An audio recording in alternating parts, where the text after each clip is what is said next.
Hello, welcome to the new video of class 10th history. The chapter 1 we are doing now, the rise of nationalism in Europe. Today the topic which we are going to discuss, that is the unification of Britain. It is the very interesting topic which we are going to discuss today, right? So let's get started. What is the topic? The introduction, the French revolutions and the making of nationalism, the age of revolution, unification Italy, unification of Germany. This all the videos has been uploaded successfully in this channel. So please watch that and start watching this new video, that is the unification of Britain. And the topic here is not only for the important class 10, it is important for the UPSC examination also. The UPSC people also can be refer.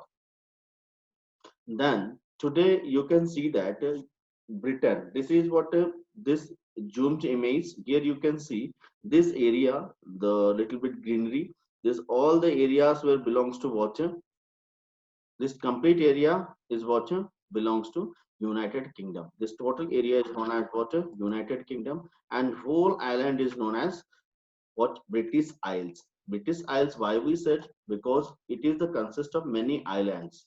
Here we can say Ireland is situated here, Republic of Ireland, Northern Ireland, and this is Wales, and this is England, and this is Scotland. This all the countries together known as British Isles, and we will discuss briefly.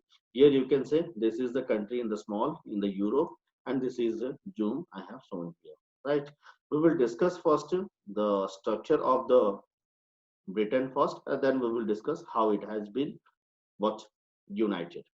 Then you can see here what is there. This all whole the island is known as British Isles. This is red line, British Isles, and the blue line which is there, this dark blue line. Here, no, including Northern Ireland, Wales, England, and Scotland. This all the countries together known as what, Great Britain, and except Northern Land, you can see this what blue line which is not dark.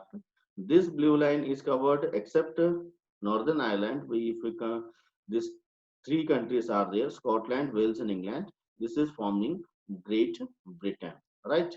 And this is what the British Isles total, except Ireland it is what, Great Britain, including Northern Ireland it is United Kingdom of what, United Kingdom, we can say United Kingdom of Great Britain, right?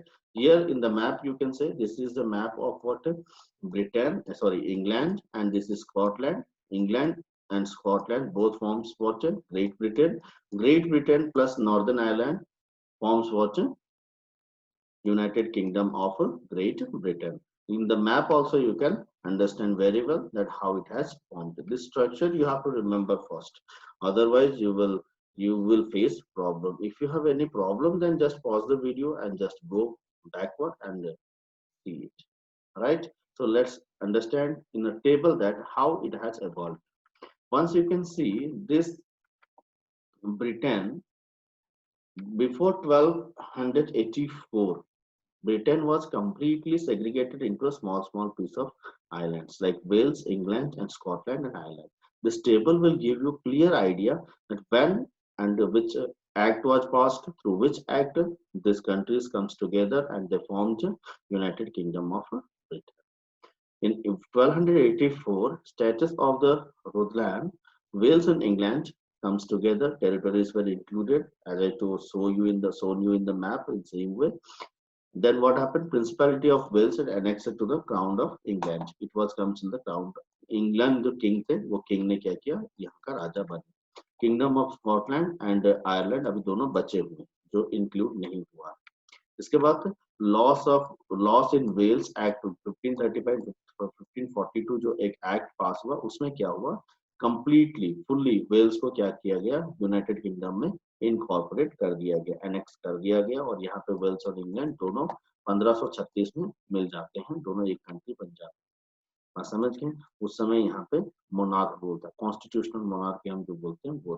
ठीक है, अभी भी Scotland और Ireland दोनों मिले नहीं. इसके बाद आपको 1603 में union of the crown sign होता है. इसमें स्कॉटलैंड को क्या किया जाता है, इंक्लूड की जाती है, इसका ग्रेट ब्रिटेन फॉर्म होता है। क्या फॉर्म होता है, ग्रेट ब्रिटेन यहाँ पे फॉर्म होता है, जो हमने देखा था प्रीवियस स्लाइड में।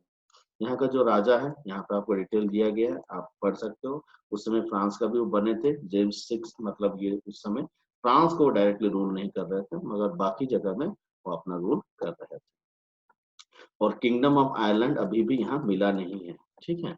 तो एक्ट ऑफ यूनियन 1707 में फाइन होता है, साइन होता है, और एक्ट ऑफ यूनियन के बाद क्या होता है, स्कॉटलैंड कंप्लीटली मर्ज हो जाता है, और ये क्या बनाता है, great Britain, kingdom of great Britain बनता है। ग्रेट ब्रिटेन तो पहले था, किंगडम बाद में बनता है 1707 में एक्ट ऑफ यूनियन फाइन होने के बाद।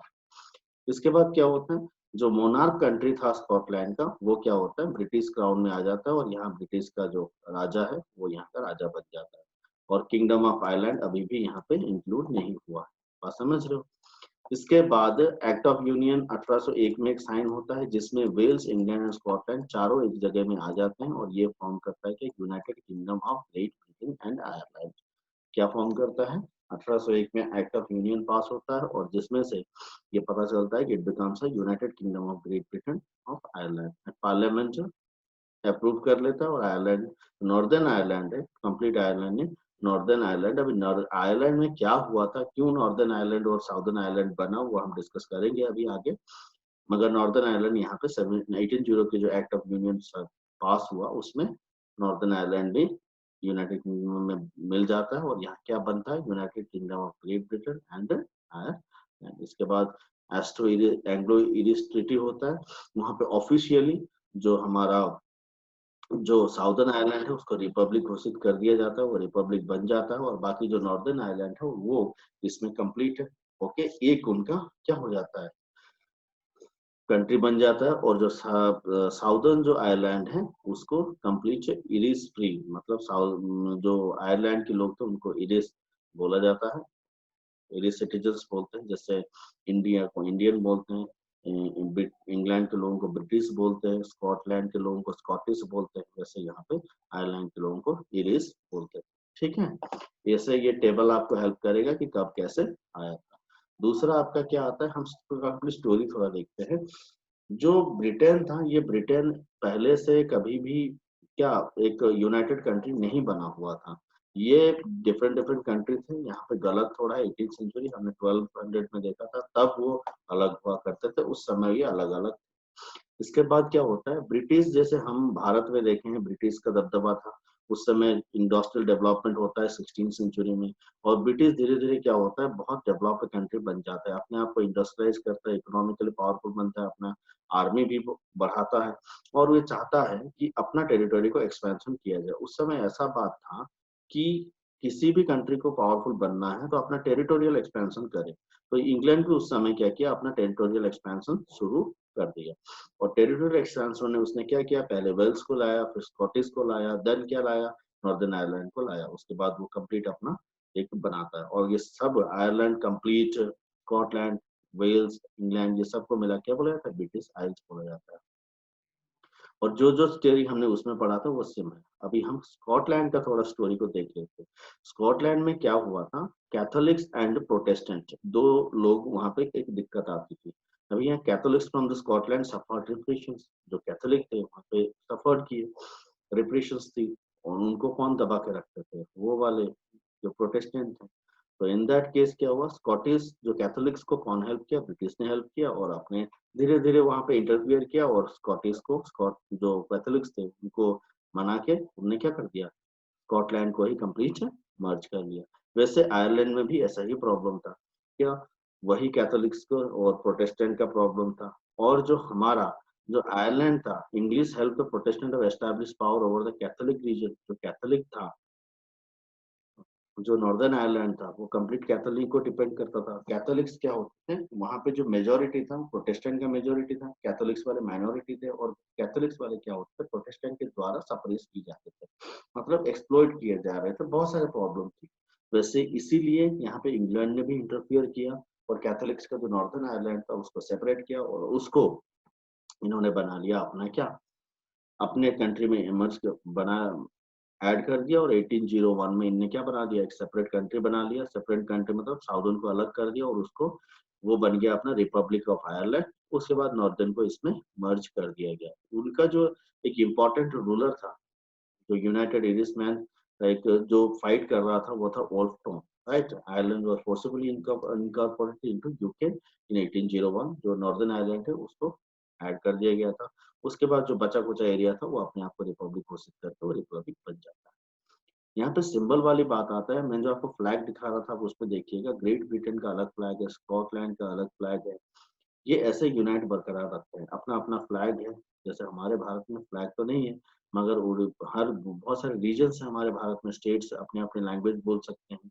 वैसे ही इंडिपेंडेंस वहाँ पे भी दिया गया था। ब्रिटिश फ्लैग आप देख रहे हो वो भी है, union of jacks, national anthem है, God save our noble king.